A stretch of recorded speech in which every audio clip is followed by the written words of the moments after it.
Funding for New Mexico in Focus provided by the McCune Charitable Foundation. And viewers like you.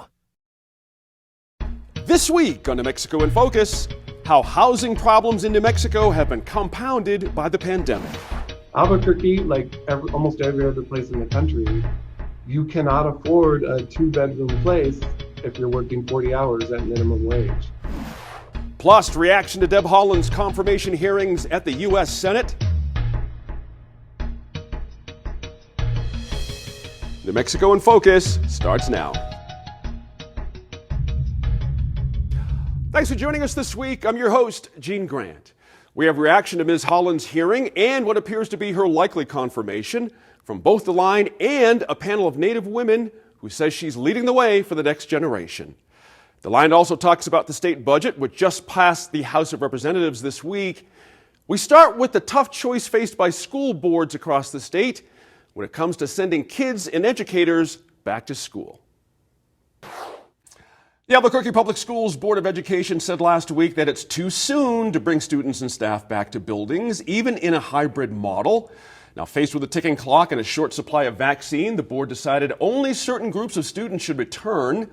Other school districts have crafted a back-to-school building plan they think might work, but there's no size that fits all, certainly, and no guarantee COVID won't be spread.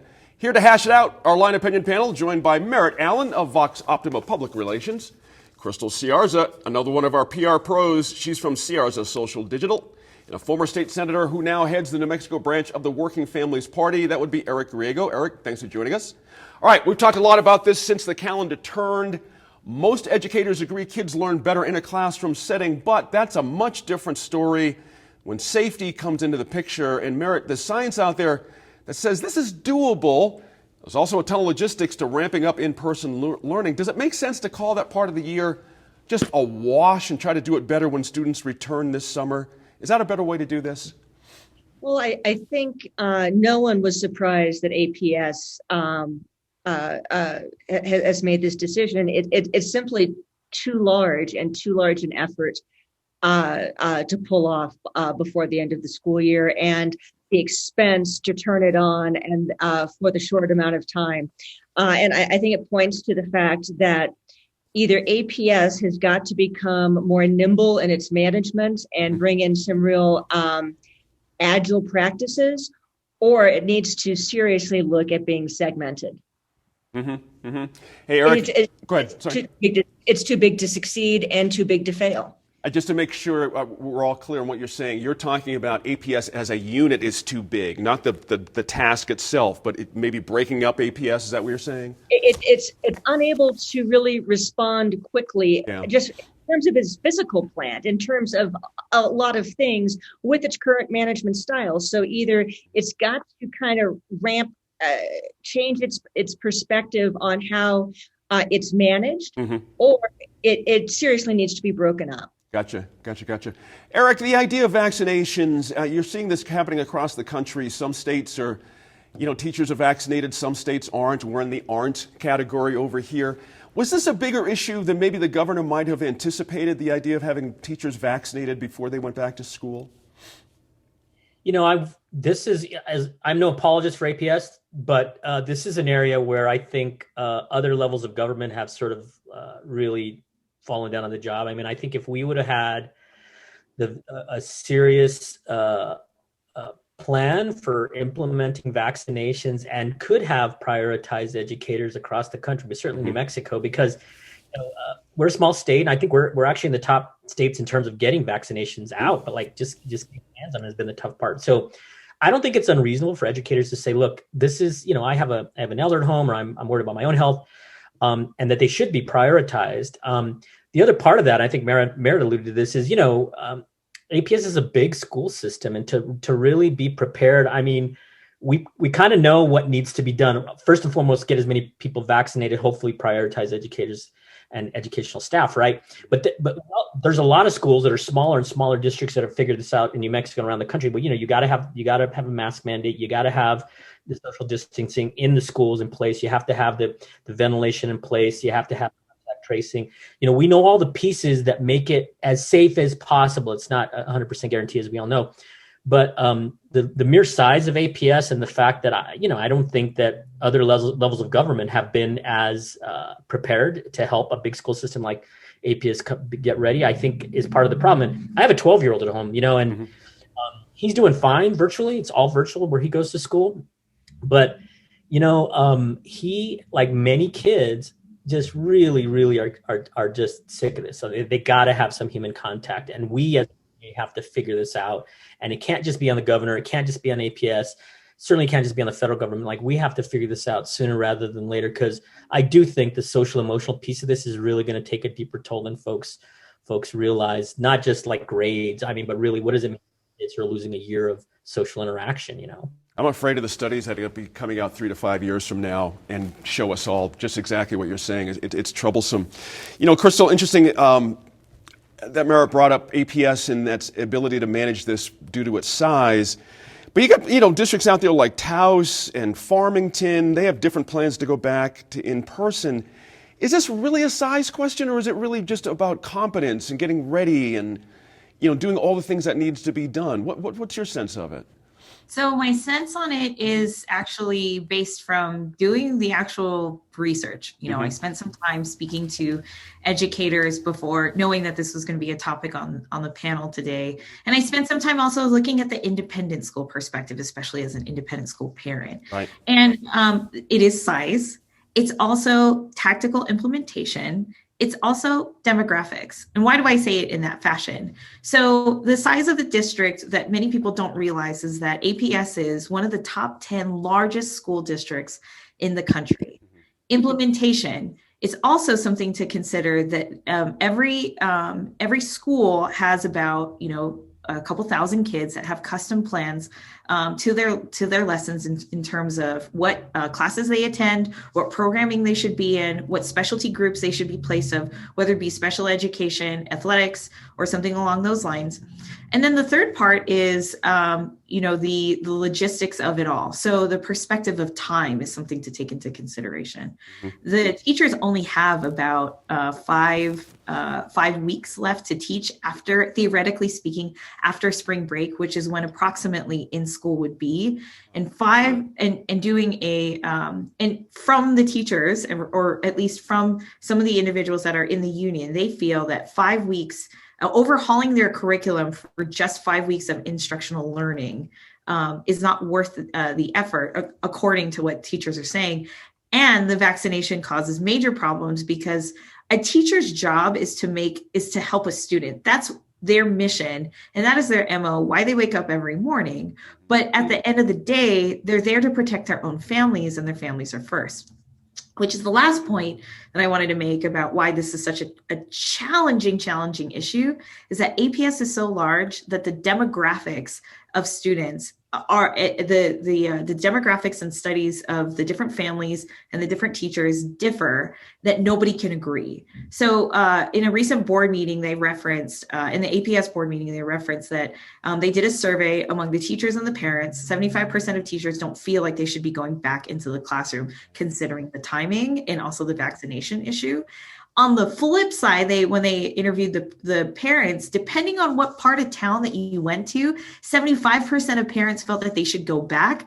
Another part of town said 75% of the parents shouldn't go back. Nobody can agree. And even though they have a zoning method of management in APS, the way that the district is structured, this is now eye-opening, even more so now in terms of how to deal with this certain issue. That's a great, excellent points there. Hey, Merritt, let me read you a quote from the governor. I know you know this. Governor's office wrote to the Journal, said in part, quote, "Districts and local leadership can and should debate the when and where, but there should be no debate about the fundamental fact of whether it can be done safely in the first place." Do you agree with that? I do. I do. And I think we see this nationally. This is coming from not just the administration, but also the CDC. We also, I think to Eric's point, our children are really missing out on just key factors in their growth and development, of being with other kids, of being out of the house. This is not good for our kids, not just from the learning point, but from the social piece of it. And vaccine is not a cure-all because there's not a vaccine approved for children under 14. Right. So That's right. that's not a panacea. There are kids getting in-person learning. I know because I have a relative who works with special needs children, and she's been in the classroom since October. So she has been vaccinated. I think ultimately, no, APS is not, and I think on a previous show, I said there's no way APS is going to go back to school in the classroom or hybrid for the 2021 school year. Right. I think what's going to have to happen is we are going to have to give every child from K-12 who has been enrolled in public schools during the pandemic, they're going to have an extra year. Yep. That's going to be a discussion. Eric, real quick, 20 seconds if you can. This idea of sports, is there a case for doing in-person activities but not in-person learning? Is that compatible? Yes. We're my son's taking swim lessons outside of the kids, they're going crazy in the room. They need some interaction. We can do this safely. If we can do it safely and people are responsible and follow the best guidance that we're getting, I think we can. So that might be a place to start. If they're outside, if they follow all the protocols, I don't think it's an outrageous request to say, can we do something to get these kids some kind of, activity and interaction. Right. Maybe the classroom we're not ready for but I think we should at least try to do some of these other sports and other activities in a safe way. It's interesting. I was watching some of the coverage in Houston on one of the affiliates out there last week during the big freeze out there. And they cut to the sports, and they were showing a high school sports girls basketball game. All the competitors were masked on the court. It was really interesting watching them buzzing up and down the court, hoisting up, shots with masks on. It can be done if we want to do it. Go ahead, Crystal. Did you say something? It was East Mountain High has started sports this week. They're a charter school in APS. They found a way. There you go. Example made. We're out of time for this one. We'll get reaction to Deb Haaland's confirmation hearings next. Do lots and lots and lots of research. There are online portals that work pretty well. I got a lot more success in phone calls, actually. I know a lot of young people are scared to pick up the phone and call. I don't know what it is. I know I get dread when I see the phone ring, but calling was very helpful. And look at places that don't necessarily say they have availability. The eyes of Native America were glued to screens this week as New Mexico Congresswoman Deb Haaland sat for confirmation hearings as Joe Biden's pick for Secretary of the Interior. Ms. Haaland, whose Laguna and Jemez Pueblo, would be the first ever Native American cabinet secretary. In front of a divided Energy and Natural Resource Committee, she touted a record of bipartisan bills. She's also been a strong advocate for indigenous and environmental issues, something that didn't sit well with senators who are closely aligned with the oil and gas industry. Now, if confirmed, Ms. Haaland will head the agency responsible for land and resource management and Indian affairs. This week, NMIF correspondent Antonia Gonzalez got reaction and insight from a group of Native women about an historic moment for Indian country. Kiara Toya, Holly Cook-Makara, Shaya Lucero, welcome to New Mexico in Focus. Thank you. This historic nomination has created buzz and excitement across Indian country. Deb Haaland is being looked at someone who is connecting to Native values, and also a lot of people are calling her Auntie Deb. She's more than just a politician to Indian country. Shaya, you're from the same tribal community as Deb Haaland. Why is her nomination being so celebrated by Native people? I'm happy to say that Deb and I are from the same tribe. I'm also Pueblo of Acoma, and we're actually from the same village here in Laguna. And so our village is the most traditional of all the different villages here in Laguna. So Deb knows like the Pueblo politics of not being able to be in positions such as the governor. So I feel that by her moving into this aspect to be a political lawmaker for everybody is her way of bringing that Pueblo woman's voice to our tribes and to our country. And so it does give me chills because whether you're a supporter of her or not, she is going to be the protector of our mother. And so we have to make sure that we honor her and support her in that aspect. And Holly, you have a lot of experience on the national level with DC politics and legislation, lobbying, and advocating on tribal issues. Holland told the Senate committee this week that she's someone who's able to connect and listen to tribal communities and work on bipartisan issues. Why is representation important? You know, thank you for that question. That it is something that I think has been, the answer to that question has been exemplified by some of the tweets and statements that we've seen come out from Senator Daines, from Senator Barrasso, and their tweets and statements, and they're voicing their concerns over calling Congresswoman Holland a radical for her views that are completely in line with President Biden's climate change agenda and views on drilling on public lands, fracking, et cetera. They come from states with significant tribal populations. 10 in Alaska, 11% of the population, 10% in Montana. They also millions of acres of tribal trust lands within the boundaries of their states. And their statements and views did not reflect a tribal perspective at all.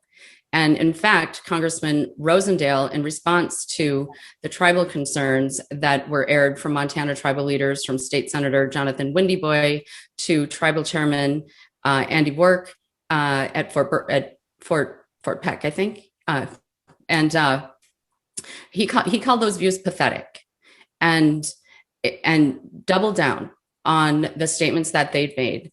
So that, to me, only underscored why we need a voice and a presence like Deb Haaland to lead the Department of Interior and bring our voice to the table, to the actual table at the cabinet and throughout the Department of Interior.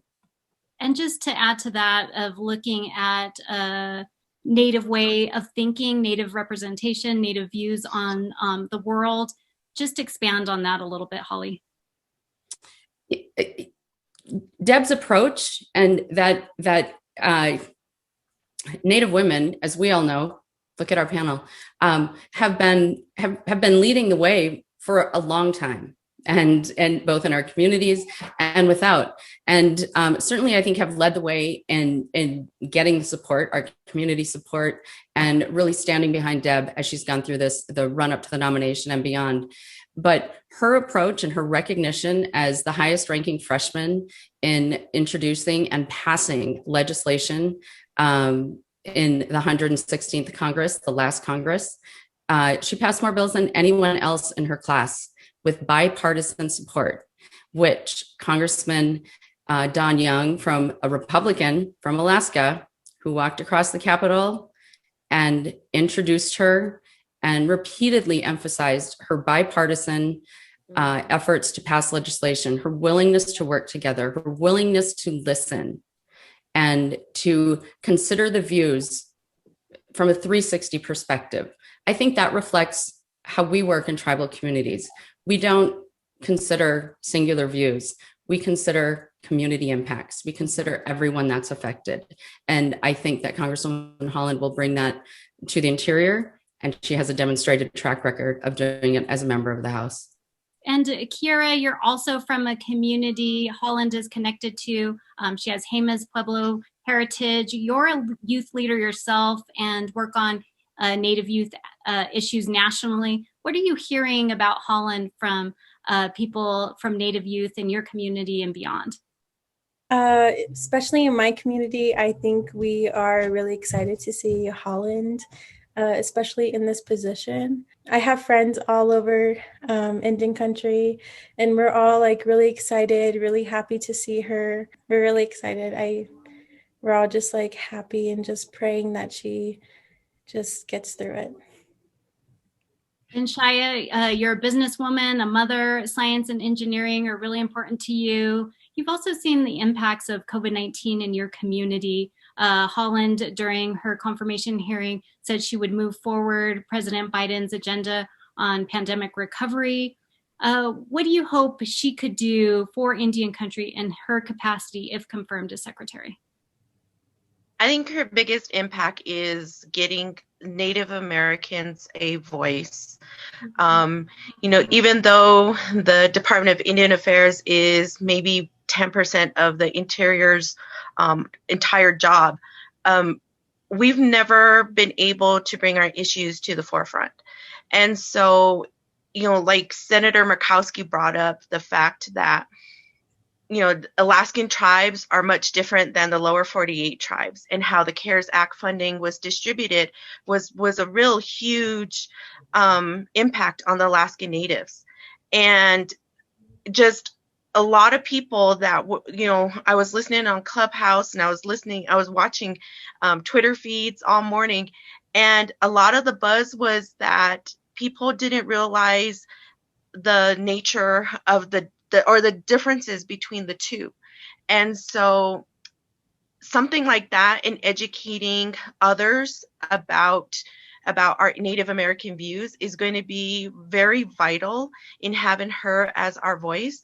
But also going back to some of the science, because she kept reiterating science. We have to follow science. Science is important. And it is important because a lot of our energy is dependent on non-renewable sources.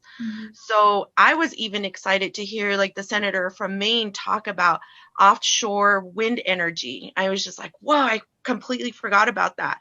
And to bring things like that to our country, to think about science and energy in things in that manner, I think would help us not only maintain those jobs, but also would help, Deb kind of think in a broader picture.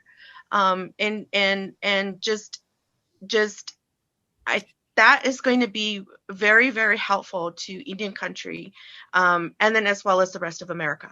Holly, there's much support from tribal leaders, directors of national Native organizations, elected officials, community members. There's advocacy going on right now. Can you tell us, what is Deb for Interior Week of Action? What is that about?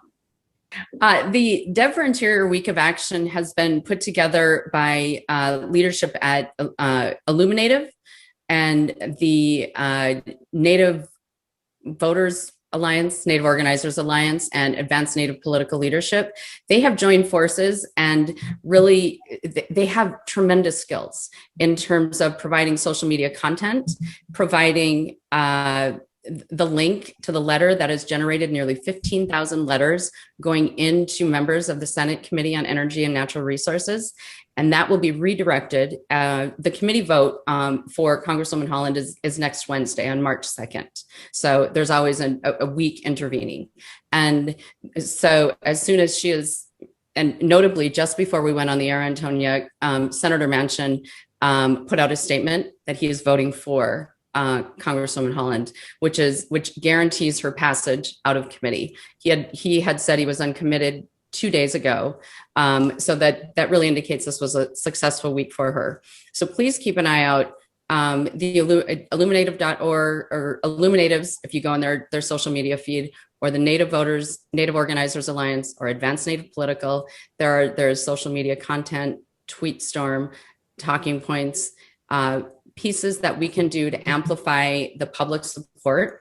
And it also, I think, really epitomizes the synergy that took place that I've never seen before in 23 years of doing politics on the federal level, of the talent that we have in place on the grassroots side, on the political side, Deb herself, having all coming together, kind of hitting our stride just at the right time to play that critical role of support.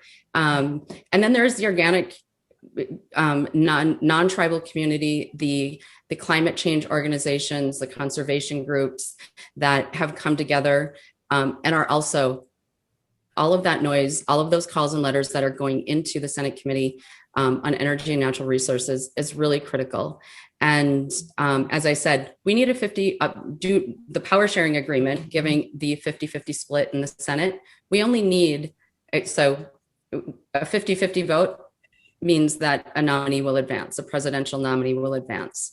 Senator Daines and Senator Barrasso have indicated that they will put a hold on her nomination, which means Senator Schumer will then have to file cloture. That process procedure will add another 3 to 5 days, depending on which day they file it on. So I don't expect to see a vote for a floor vote for Congresswoman Haaland until mid-March. So we do have some work to do in the intervening weeks to ensure that she does get across the finish line. And Kiara, as you touched on a little bit, just the meaning of having Deb Haaland, a Pueblo woman, a Native woman who is a congresswoman and making strides on that level, but somebody who's been nominated to lead the Interior Department. What does that mean for young Native women and girls? And what does it mean personally for you? I look up to her so much. She is one of my favorite people, and like what she's done within like the land and like all of the like the laws that she passed and the policies that she's done. I know she is a big inspiration to a lot of young girls and a lot of Native women, and especially those who want to follow in her footsteps, just placing down the foundation for us. So we and those like young women and girls can just finish what she was started. Well, thank you all so much for sharing your thoughts today. And I'm sure the excitement is going to continue in Indian country as people watch the confirmation process for Deb Haaland for Interior Secretary play out. Thank you so much. Thank you. Thank you.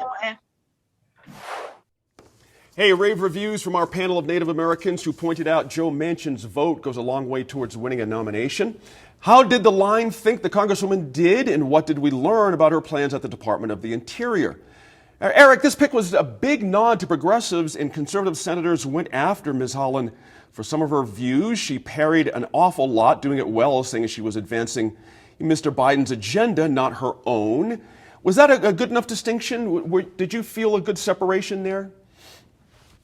Yeah, look, she's been a leader on renewables and green economy stuff, and and part of the reason why so many people and so many conservation groups supported her, not to mention Native groups and many others, is because she has been bold on this dire need to transition to a non-fossil fuel based economy, right? So, but when you get up for a position like this, opponents are going to use it as an opportunity to kind of come after you. So, I think she did the best she could without compromising her core values and saying, yeah, we're going to do everything. I know I've said that we really need to make this transition a priority and make sure that all the communities will be affected are prioritized. And she didn't, flip flop or sell out. She said, look, she was clear. There was one question from, I think the ranking member where she said, you've said these outrageous things about fracking and about Green New Deal and so on. And, do your values matter or do Biden's values matter? She's like, look, I work for the president. Like, my own agenda is secondary, right? But I think that sent a real signal to both people who were worried that she's going to be pushed to be much more sort of in line with the Manchins of the world. And it said, look, I'm going to take my orders from the president, obviously. And he's not anywhere near where she is in terms of being progressive on climate change.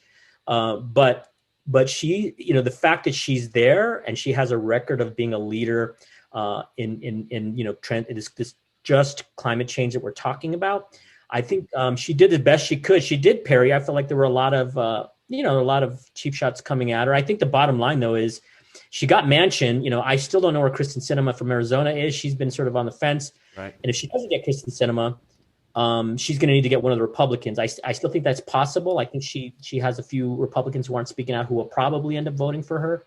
But I think overall, I was very, very happy to hear that Manchin wasn't going to hold it up, because that would have been a real disaster for her and for the president. And the fact that he didn't let it hang out there for 48, 72 hours. He just came straight out. That's a big difference.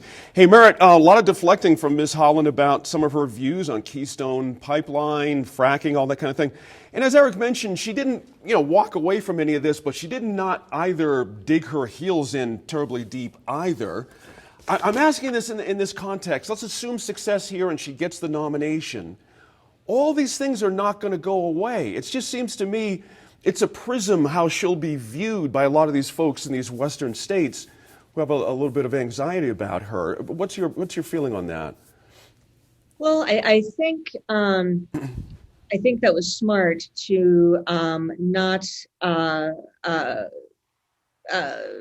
be unequivocal on the issue, because there is so much drama right now, and there is so much more to the Department of the Interior besides Keystone and fracking licenses, frankly, fracking leases. And in the West, we also, we kind of need wildfire management. That's kind of a really big deal. There's a lot more that the Secretary of the Interior has to manage. And I think she also needs a clearer picture of what the president wants. So to the point of that, it is the president's policy and not her own agenda. She was smart to not go full bore on those questions. And we also, really have to see where the economy goes, where the states who are relying, I think it's Alaska, Wyoming, and New Mexico who are the most dependent on fracking, right. And how the economic recovery after the pandemic goes, because I just don't think the country is going to torpedo 3 states who may already kind of be in trouble over this. We're okay for 4 years, so we could actually get through this administration with no new licenses. Keystone, I don't think anybody cares. No one in their right mind should care about Canadian oil. That's slated for China, wasn't right. Even for our use, for God's sake. Right. Yeah, I don't see that as a big deal, but the real touchstone emotional issues right. That activists are spun up on and bringing to the forefront to polarize people for whatever purpose. So I do think she handled that well, because ultimately it is the White House who is making the decision on those policies that are very touchy right now. Crystal, when you think about it, this goes, again, assuming success and she gets the nomination, and she is our Secretary of the Interior, you're talking about, I think she mentioned 90% of the employees don't work in Washington, D.C., of those 70,000. This is a really fascinating department, but I got to say, these Western senators have showed in their hand. Ranking Member Barrasso from Wyoming that Eric mentioned, Mr. Lee from Utah, Ms. Murkowski. These are very different senators when it comes to energy stuff. And I just got to think she is the point person for anything that's going to happen here, moving away from fossil fuels, almost like she's almost set up for it versus Joe Biden in a way. She's going to be the face of it, of this transition. It's going to be difficult. What's your anticipation for that?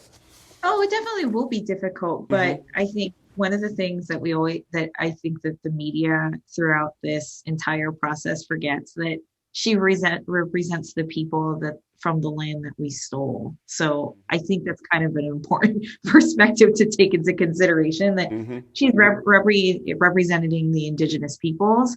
And of course, they have every right to say something about the land, especially the years of turmoil that we've put them through. Native peoples have been put through. In terms of the Western states and the local states, like, I was watching the way that she was answering a lot of the debate and the conversations, and it's pure, true communication strategy, right? Where, you say the words, "This is not my agenda. This is the president's agenda. I'm executing the president's agenda." I fully understand that. But I think one of the things that people forget in a conversation about, secretaries of interiors, et cetera, is that the reason why she's questioned so much is fascinating because I think that people just don't know her enough on what her capabilities are in terms of management. And one of the things I also think that people don't realize, especially since we know this as New Mexicans, she actually works so much better behind the scenes than, in public speeches or whatever that might be. I always like to compare her to Senator Heinrich, that he's not as vocal as like Senator Udall. Senator Udall, on the other hand, is very like gunslinging. And as I'm watching a lot of the rhetoric that, a lot of the Western senators are saying about energy, one of the phrases that I found really fascinating that I do believe she follows is it's innovation, not elimination. Right. And that's a key that I think that she's going to be leading within her new department. And that's the needle she has to thread right there, that innovation versus, because job loss is going to be a big issue for this administration as this thing goes on. We're going to have to hold it there and keep an eye on that committee for a vote, certainly. Moving on, we want to talk about housing. Albuquerque is seeing one of the largest surges of rental prices in the nation, something due to a textbook example of low supply and high demand for housing. Now, it's an example that plays out from Carlsbad to Taos and many places in between. New Mexico in Focus correspondent Megan Kamerick sat down with UNM law professor Serge Martinez to talk about how these higher prices may affect younger and lower income people, and tenant Thomas Hughes about his recent experience finding a place to live. Thomas and Serge, thank you for joining us today. Thomas, you have been searching for a property to rent for around half a year. You finally found a place this month. Can you tell us about the trials and tribulations that made this search so difficult and so long? Absolutely. So finding a space, first and foremost, we need to acknowledge the pandemic. It's always crazy trying to find something when lots and lots of leasing agents don't want to show in person because of the condition. And I'm very sympathetic to that. Safety is incredibly important, but trying to move into a space sight unseen is kind of terrifying, especially with the expectation. A lot of spaces that we were even considering were like, well, you need to have a leasing agreement in place before we even let you see it.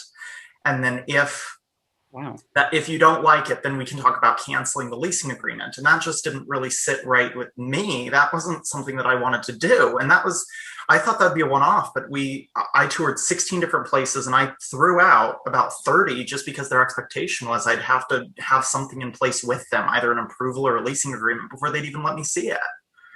Wait, it's a binding leasing agreement? Yes, it's a binding leasing agreement. They were like, we'd let you cancel the lease if you didn't like it, but they sent over an entire copy of the lease, expecting the binding agreement to be signed before you even saw it. Yes. Wow. Which absolutely sat wrong with me. And it wasn't like independent leasing agents. These were large rental companies that were doing this. It was kind of terrifying. And what about application fees? Okay, well, we saw a lot of that. The application fees, they weren't unreasonable. They hovered between $45 and $75, with most of them hovering at right about $50. That's what they claimed it cost to run the background check and do all that kind of stuff. That seemed pretty standard. The space I'm in now, it was a $50 application fee. Did you have to pay a lot of those? Yeah, I ended up paying about 12 or 13 application fees. All of them accepted me, but that was just the process to get in the door to see the space. Wow. Okay. Yeah. That can really add up. So where did you stay till you found a spot? I'm very fortunate. So my partner and I both have family in town. I stayed with extended family, an aunt, and then very briefly my grandfather while he needed help. And then my partner was staying with his parents, but if we didn't have that, it would have been absolutely terrifying trying to find a spot with nowhere to stay. We started looking in earnest maybe August or September of last year. And we'd been toying with the idea since March or April of last year. So we were doing online stuff, but, feet to pavement started in August, and it took until this month to be somewhere. The New York Times recently reported that Albuquerque is seeing one of the highest surges in rental price increases during the pandemic in the nation. That's around 8%. Serge, why do you think we are seeing this increase right now?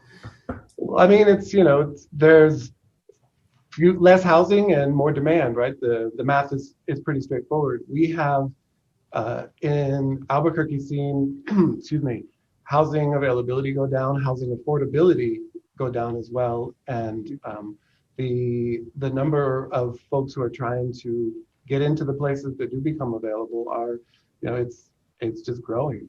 There's certainly the market is a lot less, fluid right now. People aren't moving, and especially when it comes to, buying homes, those things homes on the market get snatched up very quickly right now. And some of that is pandemic related, but some of it is also, systemic stuff about supply of housing and the demand for it. And what, Thomas has talked about is perhaps, like I said, it's maybe situational to some extent in terms of what we're seeing nationwide about housing elasticity and availability in the market right now. But the difficulty of finding a place to live is, especially for folks who are trying to find someplace affordable in Albuquerque, has been going on for quite some time. There's just not enough housing that's able to meet the needs or the resources of the folks who need it. Is there a disconnect between housing costs and salaries, and that's also a dynamic? I mean, here? Absolutely.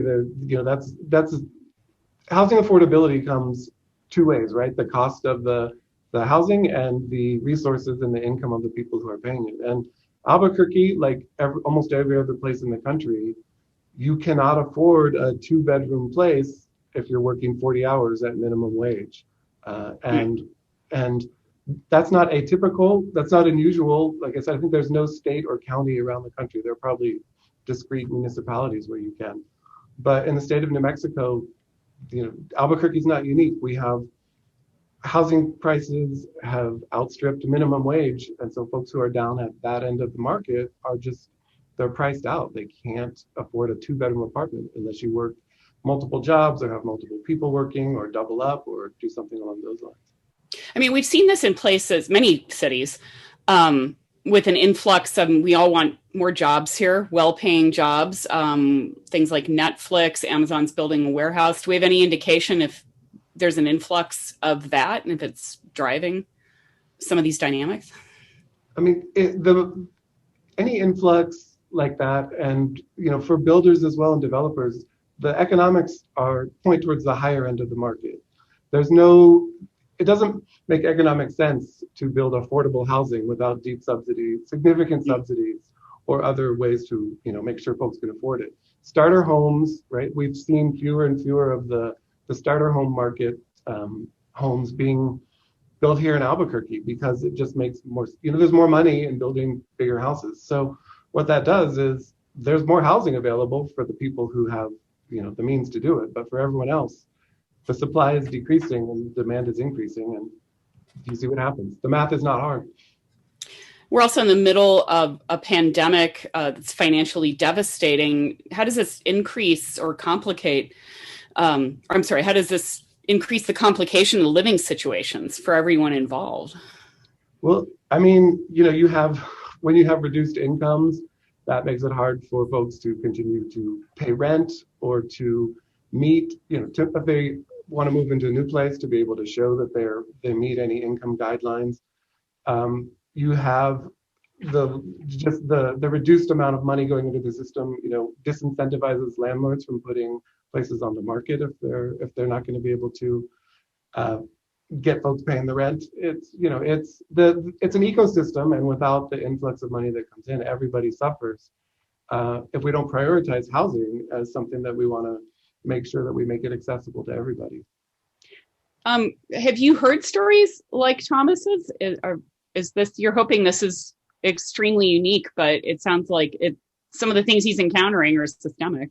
No, I mean, definitely, in my experience is more with the lower end of the rental market, folks who are desperate to find affordable housing. And the fact is, in Albuquerque, it is a real challenge to find affordable housing because the inventory is not there, and more and more people are being pushed into a worse economic situation. There's more competition for affordability, and there's never a one-to-one match. There are lots of people who are in affordable housing that could afford more, but for whatever reasons are not. So there's sometimes a mismatch between supply and demand that comes from that way. But the city is working to increase affordable housing and whatnot. in terms of hundreds of units, whereas the numbers of families who are looking for affordable housing are in the last number I saw was about 18,000, and that was from a couple of years ago, right? Wow. So the story that Thomas tells is one that, yeah, there's lots of folks who just cannot find a place that meets their needs that they can do, and so they end up living in places that are lower quality, that are they're doubled up, they're crowded, or accepting whatever they can get from a landlord who knows that they have the power to do that. It sounds like they're kind of taking advantage of that. This upward trend, this upward trend doesn't just pertain to rental price, the surge. As you mentioned, the Albuquerque's housing market is seeing similar jumps. Of course, we have very low mortgage interest rates right now. Yeah. What does this mean for the future of the market, or for younger or lower income people?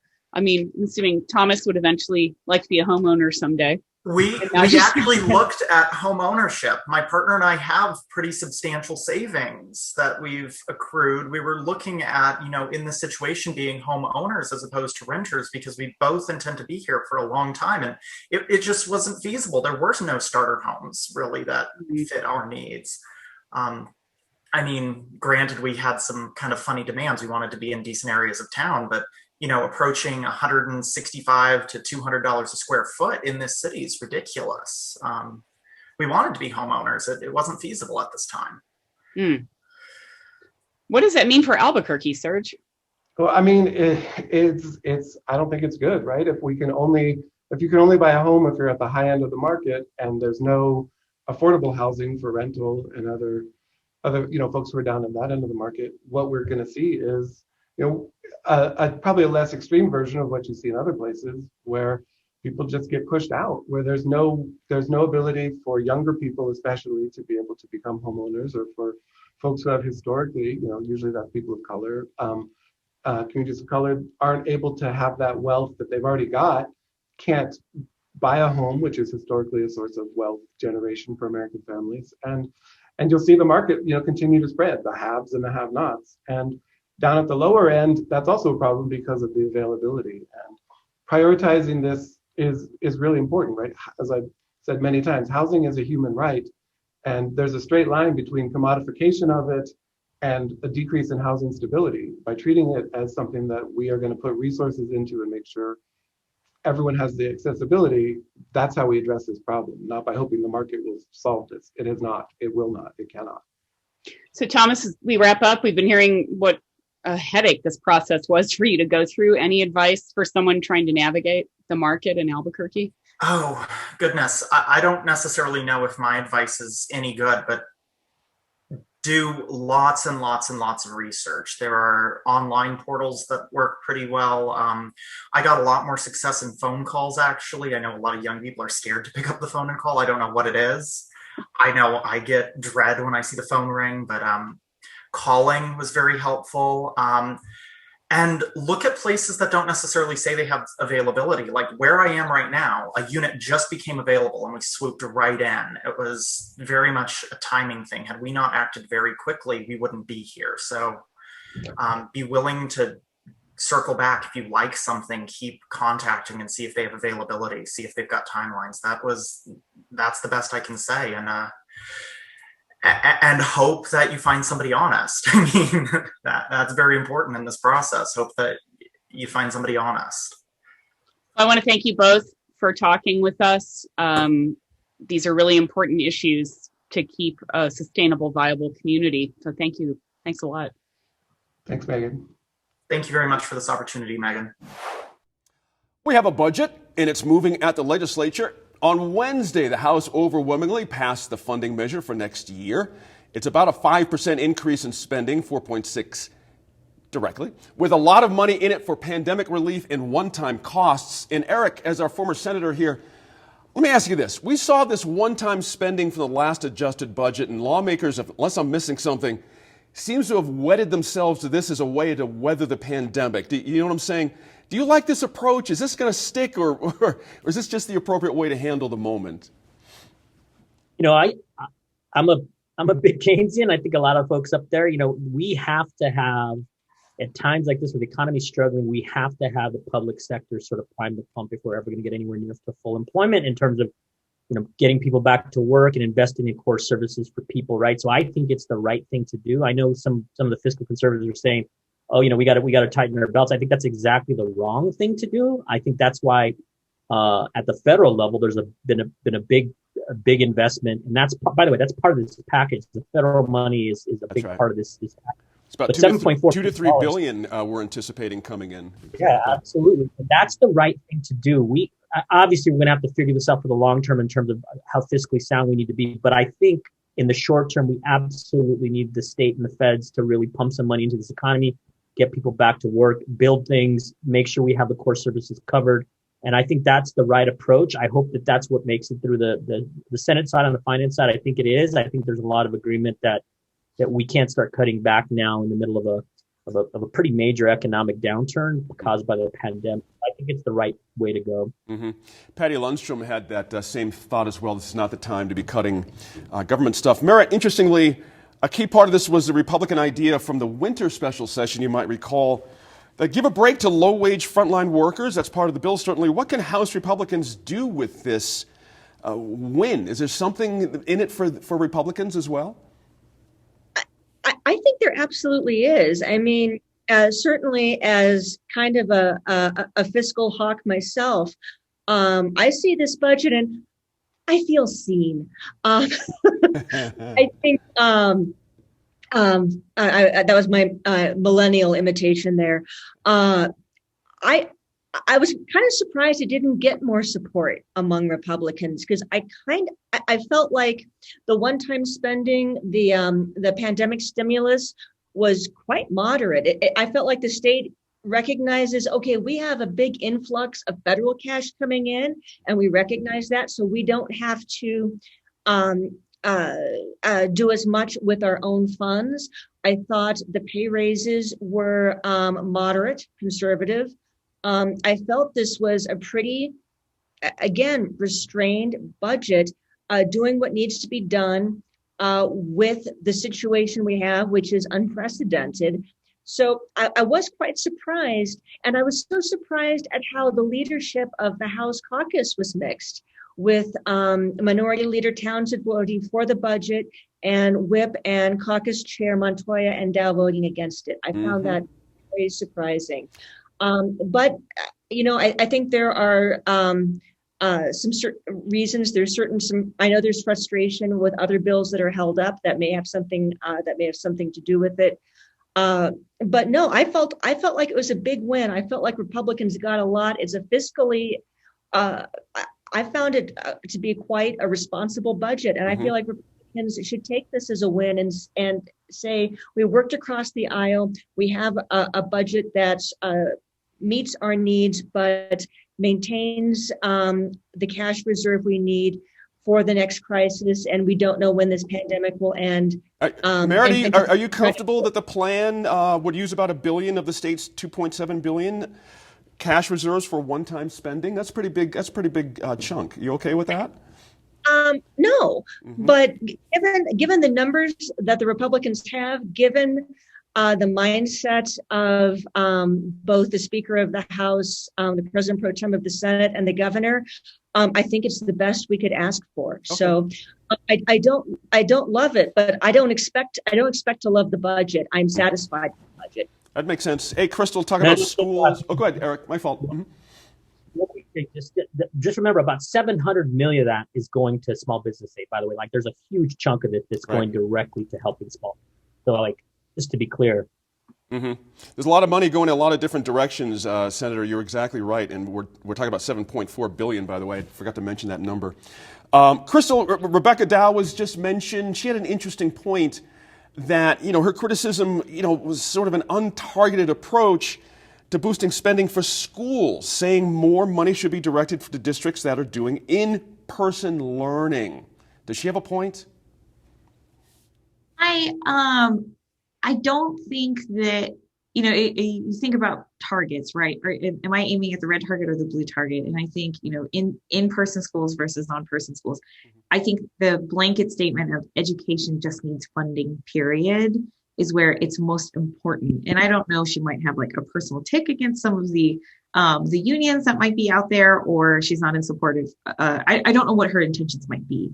But I think that it also goes back to just funding education from a K through 12 perspective, just goes back to the priorities of the governor. It's what she promised, it's what she ran on, improving schools. And even through a pandemic, that dedication is definitely there. You know, and if I was to kind of comment, you know, holistically at the budget and how does this look, you know, I am, you know, in full disclosure, I am a board member of the New Mexico Foundation for Open Government. Some people call them the IPRA people.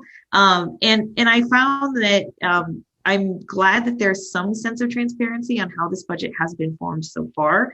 I am very curious about how capital outlay will be laid out, because if there's some type of negotiation of why this budget has been so easy compared to the past 10 years of compiling the budget, especially in a pandemic, something tells me that capital outlay is going to be ugly. So I'm hoping that there's a big sense of transparency, which I know the New Mexico Foundation for Open Government is really, along with Think New Mexico and Common Cause, they're advocating for just full transparency from the beginning for both the budget and the capital outlay process. Absolutely. Good place to finish. We're out of time. Hey, thanks to our panelists. I'm back in a moment. Turquoise. That was a surprise. Were you like me on Wednesday when you first saw the notice from the governor that on that very day we were sort of flinging the doors open because we were now turquoise? Now, whatever the color, it was a bit of good news on the heels of the snow, ice, and cold temps in the area recently. And getting north of 60 degrees certainly helped that as well. Now, whatever the details may be, it does feel like a corner has been turned, or at least we're coming up on one. And the timing couldn't be better because there's reporting out there that the nation could see a pretty robust economic recovery once we truly get on top of this virus. Our local businesses are ready. They've slogged through a tough season, and stimulus money is itching to be spent, a lot of it. All right, thanks again for joining us and for staying informed and engaged. We'll leave you this week with some images of the wonderful Animas River in the Four Corners area. Stay safe. We'll see you again next week in Focus.